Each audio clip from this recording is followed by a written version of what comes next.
Now, yesterday I decided to spend my free time watching the EDP445 documentary, and I deeply regret it. Now, first of all, I don't know why the fuck EDP is so popular. I guess because he's funny. Like, even though he's so unhinged, he's pretty funny.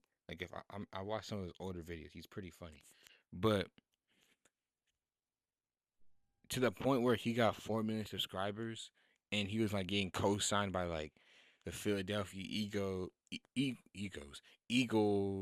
getting TV, like people on TV talking about him and all that. He's not PR friendly at all. Like he is, like he made a video ranking the top 200 porn stars back then. Okay, like that's not. And he had three papers back, front to back, just a list of just random porn star names.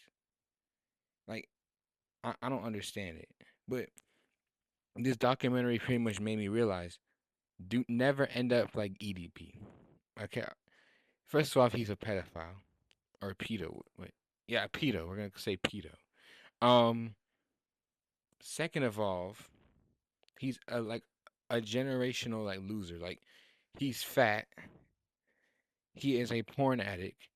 His most in the documentary, he explains that his villain arc is from two things. Okay, the reason he's so evil, according to him, is because first of all, he watched wrestling, which I also like wrestling a lot, but he watched wrestling and saw Triple H, this wrestler. He's a bad guy, right? This very bad dude. He saw Triple H and said, "Shit, I would be bad too." That's the like. There's no he didn't get touched as a kid by his parents. He didn't get abused. He literally all he did was watch wrestling or see evil people. And then the second thing he did was that in high school he had this girl. Let's call her Janice, right?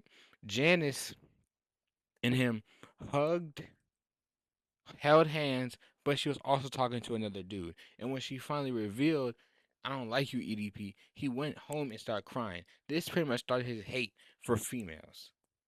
Okay, so he's an incel now.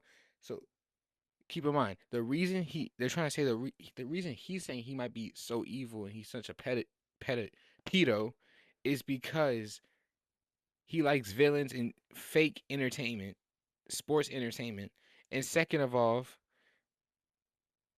he had little contact with a girl that didn't even like him, like a hug.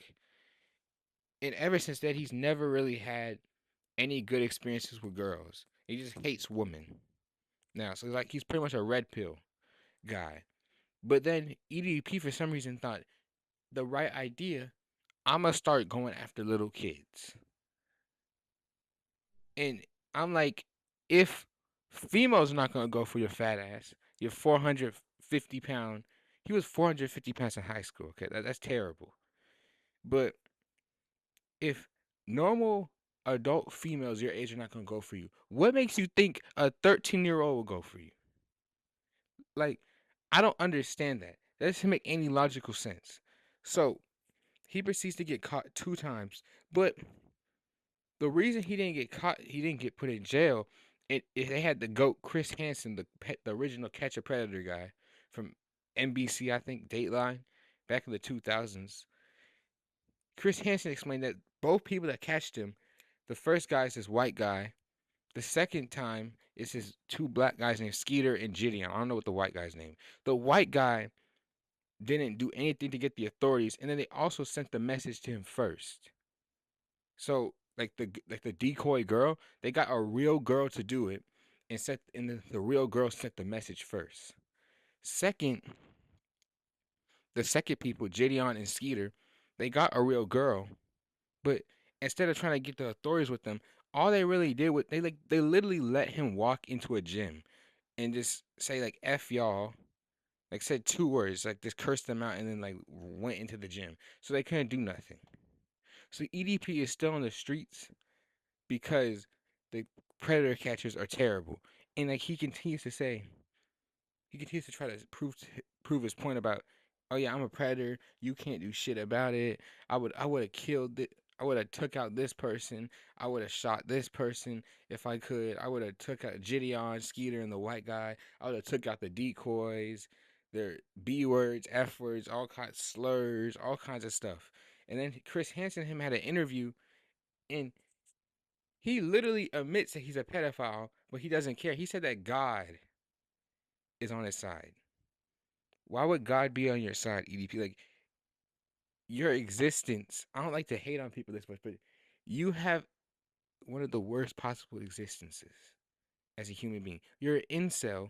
The most you ever had with a woman is hugging and touching or holding hands back in high school. You're a porn addict. You're fat. Like you're not attractive at all to the eye. And you're a pedo. You know, all those things combined, why would God be on your side? But at the end of the day, my lesson that I learned from EDP's documentary is don't be like EDP. Just do everything that EDP has done, just opposite. That's the message.